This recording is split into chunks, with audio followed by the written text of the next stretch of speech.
Yo, what's up, everyone? Today we're breaking down the slang term MK. So, what does it actually mean? In simple words, MK is a shorthand for OK or OK, used in casual texting and chat. People use it when they want to quickly confirm understanding or agreement.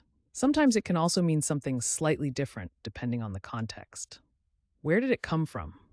Slang usually has a cool backstory. MK first showed up in the 2000s internet chat rooms as a quick typing variant of OK.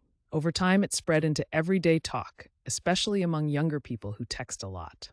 Now let's check out how to use MK in a sentence.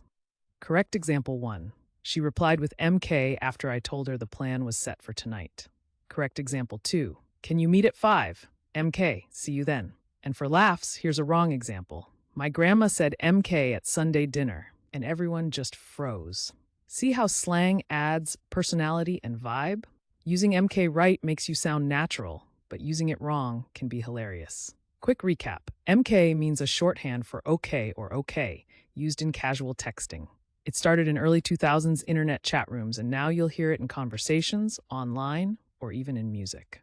Now it's your turn. Drop your best sentence with MK in the comments. And if you want to learn more slang and fun word histories, don't forget to subscribe and join our community here every day.